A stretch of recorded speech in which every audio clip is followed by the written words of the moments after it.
Hello guys, welcome to अध्ययन अड्डा YouTube channel. तो चलिए स्टार्ट करते हैं आज का सेशन। एक्सरसाइज 3.1 का सेकंड पार्ट आज करेंगे। क्वेश्चन नंबर 5 क्या है? क्वेश्चन नंबर 5 है following table shows the points of each player scored in 4 games. यानी कुछ प्लेयर हैं, कौन कौन से प्लेयर हैं? प्लेयर ए है, प्लेयर बी है, प्लेयर सी है।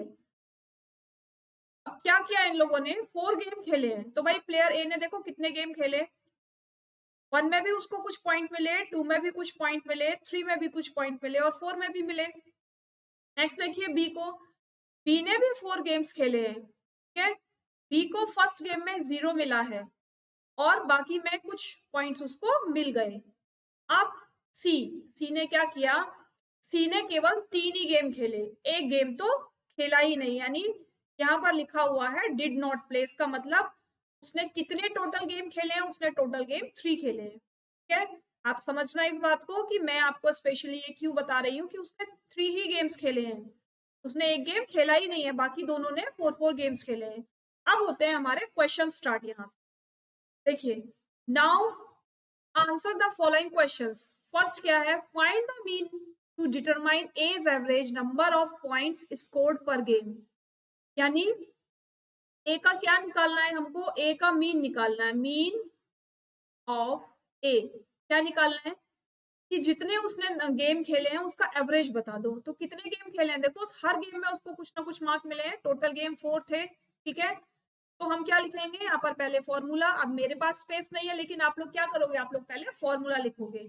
मैं यहाँ पर डायरेक्ट कर रही हूँ आपको। 14 प्लस 16 प्लस 10 प्लस 10 अपॉन कितने गेम खेले थे?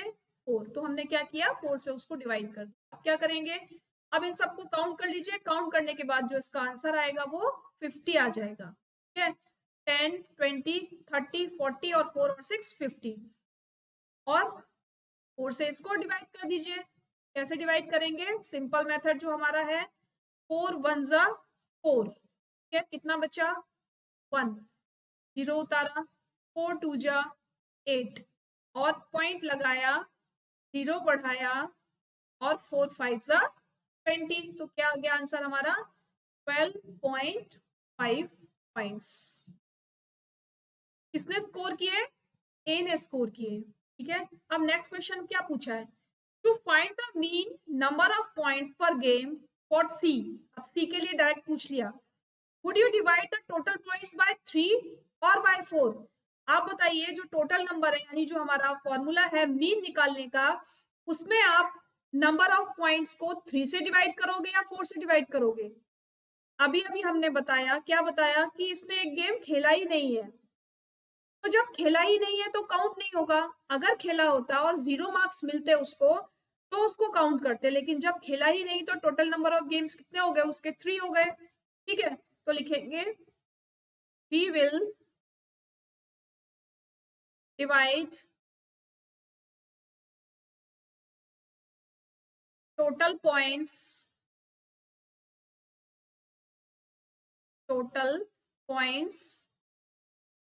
बाय 3। क्यों? Because C did not play 1 game. ठीक है, उसने एक गेम खेला ही नहीं तो उसके लिए हम उसको काउंट क्यों करेंगे? अब यहीं पर इसका मीन भी निकाल लेते हैं। ठीक है, अब देखिए मीन ऑफ सी का मीन क्या होगा? 8 प्लस 11 प्लस 13 अपॉन 3। ठीक है, हाँ जी, कितना होगा? 13 और 10 23 और 24 और 8 कितना हो जाएगा? 32 अपॉन 3। अब इसको डिवाइड कर लेंगे, है ना? इसको डिवाइड कर लेंगे तो 3 1 जा 3, क्या किया? 0 आया, हाँ 32 ही आएगा ना। 3 और 1 4, सॉरी 3 और 1 4 आ जाएगा भाई। 3 और 1 4 और 1 और 1 सॉरी 24 आएगा। 24 और 24 में हाँ 8 भी तो प्लस करना है, तो प्लस करना है। 24 प्लस 8 8 4 12 32। ठीक है, अब 3 1 जा 3, और 2 उतारा डिवाइड नहीं जाएगा तो क्या हो जाएगा, पॉइंट लगा देंगे, 0 3 3 जा क्या हो गया 9। फिर से ये रिपीट होता रहेगा तो इसको हम यहीं पर छोड़ देंगे, क्या लिख देंगे यहाँ पर 1.3 इसका मीन हो गया। ठीक है, तो मीन ऑफ सी क्या हो गया 1.3। चले आगे फिर नेक्स्ट देखते हैं क्या है। Be played in all the 4 games, भाई बी ने सारे गेम खेले हैं तो बी का हमें एक बार परफॉर्मेंस देखनी होगी। बी की परफॉर्मेंस क्या है 0864, तो 0 8 6 और 4, नंबर ऑफ डिजिट 4, यहाँ पर लिखेंगे मीन ऑफ बी। निकालिए 4 10 और 8 18 18 अपॉन 4, डिवाइड कीजिए 4 4 जा 16, ठीक है, और कितना बचा 2। अब क्या करेंगे, यहाँ पर हम पॉइंट लगाएंगे ऐसे और यहाँ पर 0 बढ़ा लेंगे, 4 5 जा 20, ठीक है। अब क्या करना है हमें, यहाँ पर आंसर लिख देना है, mean of B is equal to कितना आया 4.5 आ गया, ठीक है। Who is the best performer, भाई ए का कितना था, ए का था हमारा 12.5, ठीक है, कितना था हमारा 12.5। बी का कितना था, बी का कितना निकाला हमने 4.5, और सी का कितना निकाला, सी का कितना निकाला था, सी का हमने निकाला था 1.3, ठीक है। तो who is the best performer, यहाँ लिखेंगे ए इज द बेस्ट परफॉर्मर, ठीक है, ये आंसर आ गया।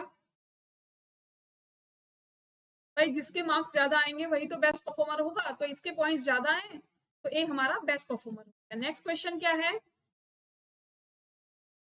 द मार्क्स आउट ऑफ 100, यानी question number 6, the marks out of 100 obtained by a group of students in a science test, यानी एक साइंस का टेस्ट हुआ जिसमें से हर स्टूडेंट को 100 में से मार्क्स दिए गए, और किस किसने कितने कितने मार्क्स लिए, कितने स्टूडेंट थे 1 2 3 4 5 6 7 8 9 और 10 स्टूडेंट थे, ठीक है।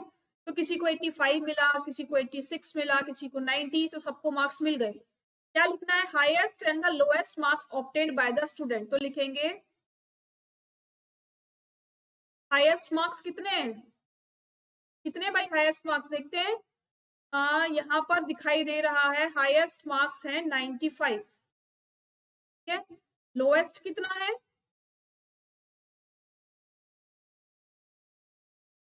लोएस्ट कितना है, लोएस्ट देख लेते हैं भाई, 39 से नीचे कुछ है नहीं, तो लोएस्ट कितना हो गया 39 मार्क्स हो गया। क्या यहीं पर रेंज निकाल सकते हैं हम, रेंज निकाल लेते हैं, range is equal to 95 minus 39 कीजिए, 95 माइनस 39, 5 में से माइनस हो जाएगा 9, नहीं होगा, क्या करेंगे कैरी लगाएंगे। अब 15 में से 9 माइनस करेंगे तो कितना बचेगा बताइए,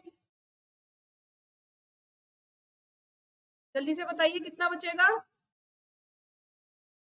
6, ठीक है, और 8 में से 3 माइनस करेंगे तो 5, तो हमारे पास कितनी आ गई रेंज निकल के 56 आ गई हमारी रेंज, ठीक है। अब देखते हैं आगे क्या है, range of the obtained marks लिख दिया भाई हमने, रेंज पहले ही निकाल ली, range is equal to 95 minus 39 is equal to 56, ठीक है। Mean marks obtained by the group, कितने कितने मार्क्स थे लिखे आप लोगों ने, कितने कितने मार्क्स थे देख लेते हैं, 85 76 95 85 85 76 95 85, ठीक है, और क्या था सॉरी 85 76 90 और 85 90 है यहाँ पर, प्लस 39 48 56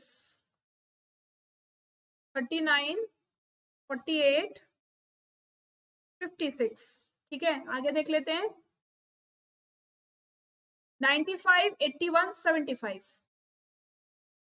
95 81 75, 81 ही है ना? हाँ जी 81। कितने नंबर हो गए? 1 2 3 4 5 6 7 8 9 और 10।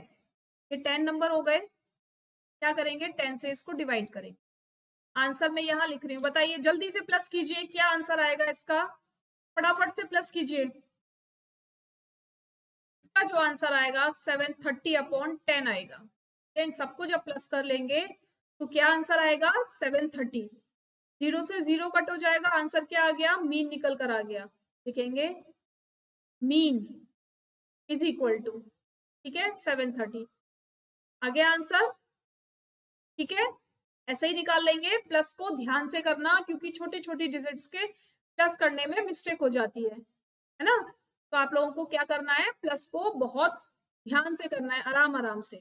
चलिए next. The enrollment in a school during 6 consecutive years was as follows, यानी एक स्कूल में कुछ एनरोलमेंट हुए 6 consecutive years में, यानी कंटिन्यू 6 years में।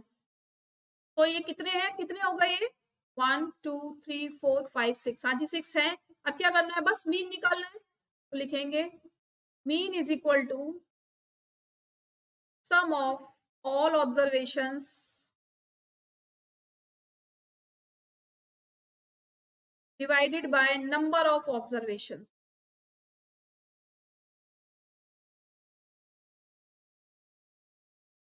ठीक है, अब क्या करेंगे? सबको लिख लेंगे।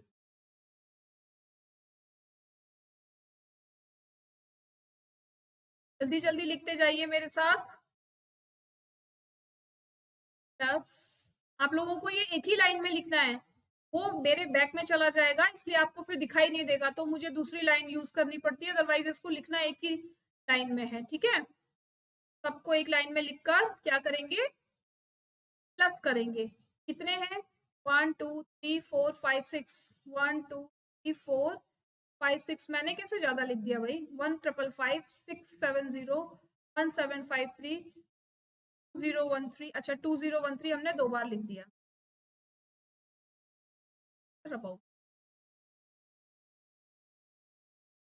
ठीक है, और डिवाइडेड बाय 6। क्या आंसर आएगा? जल्दी से बताइए, सबको प्लस करके क्या आंसर आएगा? फटाफट बताइए। तो इसका आंसर आएगा 1 2 3 4 8 डिवाइडेड बाय 6। ठीक है, अब इसको डिवाइड करना है। चलिए डिवाइड करते हैं इसको। यहाँ पर डिवाइड करेंगे इसको, किससे डिवाइड करेंगे? 6 से। 6 2 जा 12। अब टी को यहाँ लिखेंगे। क्या डिवाइड जाएगा? नहीं जाएगा, 0 लगा लेंगे और एक डिजिट और यहाँ लिख लेंगे। बताइए अब जाएगा? 5 टाइम से जाएगा। 5 6 5 जा 30। 4 बच गया माइनस करने पर। अब क्या करेंगे? 8 को यहाँ लिखेंगे। अब कितने बार में जाएगा बताइए? 6 8 जा 48, है ना? हो गया। तो क्या आंसर आया हमारा? हमारा आंसर आया 2058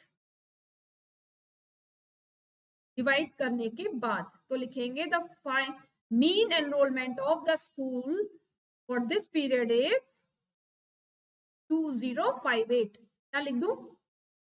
mean enrolment of the school for this period क्या हो जाएगा? 2058। ये हमारा हो जाएगा आंसर। ठीक है, ये हो जाएगा हमारा आंसर। ठीक है, समझ में आ गया? कुछ नहीं है ना, केवल आपको प्लस करना है, यानी एडिशन पर ध्यान देना है। एडिशन अगर ठीक से हो जाएगा तो आपका डिवीजन बिल्कुल अच्छे से हो जाएगा। अगर एडिशन में कहीं प्रॉब्लम आ गई तो फिर पॉइंट में आंसर आएगा। ठीक है, चलिए नेक्स्ट देखिए। The rainfall in millimetre in a city on 7 days of a certain week was recorded as follows, यानी 7 दिन बारिश हुई। 7 दिन बारिश में अलग अलग दिन पर अलग अलग मिलीमीटर में बारिश हुई। जो बारिश होती है वो मिलीमीटर में काउंट की जाती है कि कितने मिलीमीटर बारिश हो गई। ठीक है, अब मंडे को इतना था, ट्यूसडे को, वेडनेसडे को, थर्सडे, फ्राइडे, सैटरडे और संडे। ठीक है, करना क्या है, find the range of the rainfall, तो रेंज निकाल लेंगे, highest rainfall, highest rainfall minus lowest, ठीक है।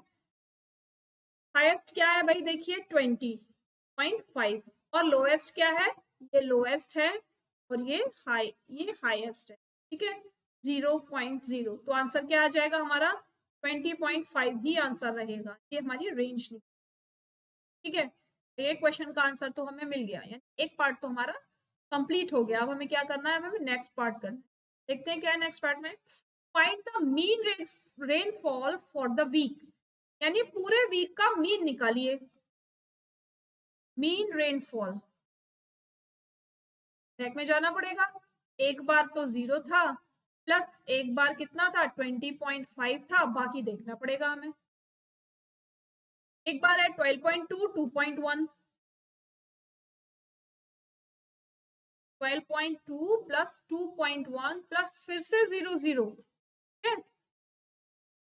कहाँ था, ये रहा, दोबारा से 0 0, उसके बाद 5.5 प्लस 1.0, 5.5 प्लस 1.0, ठीक है। नंबर ऑफ डिजिट्स कितने हो गए, 1 2 3 4 5 6 और 7, 7 से इसको डिवाइड कर दिया। जल्दी से प्लस करके बताइए आप लोगों का आंसर क्या आया। मेरा तो आंसर 43/7 आ गया, ठीक है। और जब मैं इसको डिवाइड करूंगी तो मेरा आंसर आ जाएगा 5.9 मिलीमीटर, जो इसका मीन निकल कर आया, ठीक है। Mean is equal to 5.9 millimetre, ठीक। अब क्या पूछा है नेक्स्ट में, on how many days was the rainfall less than the mean rainfall, यानी कौन से दिन जो रेनफॉल है वो मीन रेनफॉल से कम है, ना मीन निकल कर आया, उससे भी कम कौन से दिन है, तो भाई उससे भी कम हमारा कौन कौन से दिन है, एक तो हमारा मंडे में है, एक हमारा वेनेसडे में है, फिर हमारा थर्सडे में है, उसके बाद हमारा सैटरडे में है और संडे में है, ठीक है। तो इन दिनों को आप खुद लिख लेंगे, लिखेंगे ना, on how many days, how many days पूछा है, तो देखिए 1 2 3 4 और ये 5, तो कितने दिन हो गया कम, 5 डेज हो गया, लिख सकते हैं आंसर, तो लिखेंगे the rainfall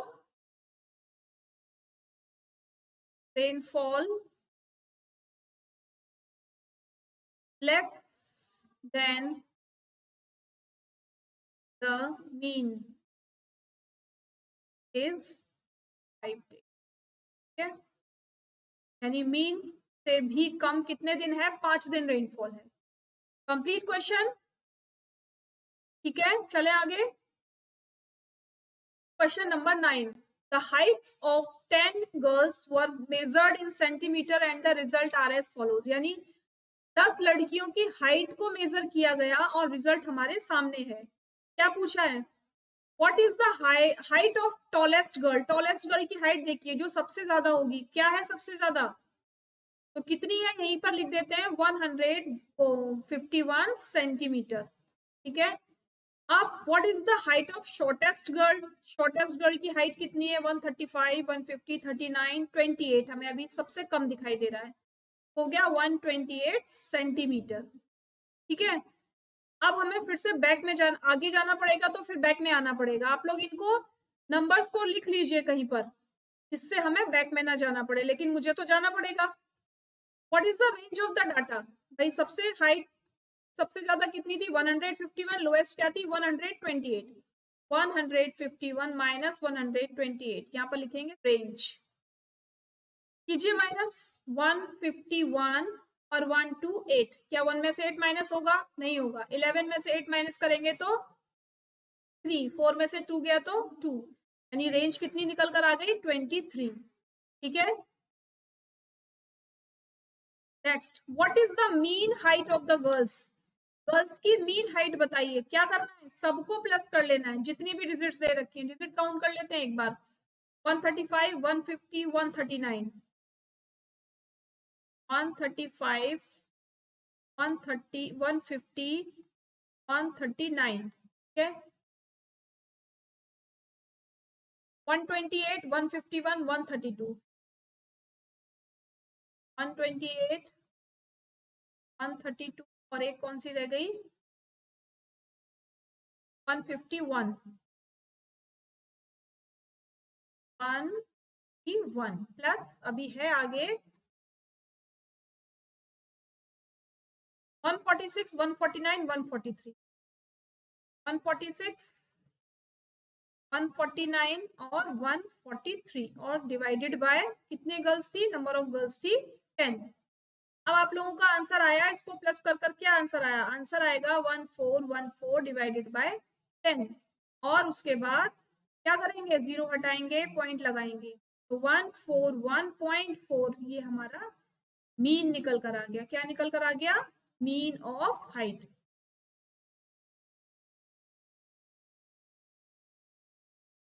mean of height निकल। How many girls have the height more than the mean height, अब कितनी गर्ल्स की जो हाइट है वो मीन से ज्यादा है, कितनी हाइट है भाई, 141, देखिए कितनी गर्ल्स की है 141 से ज्यादा, 1 2 3 4 5, ठीक है, तो क्या लिखेंगे, 5 गर्ल्स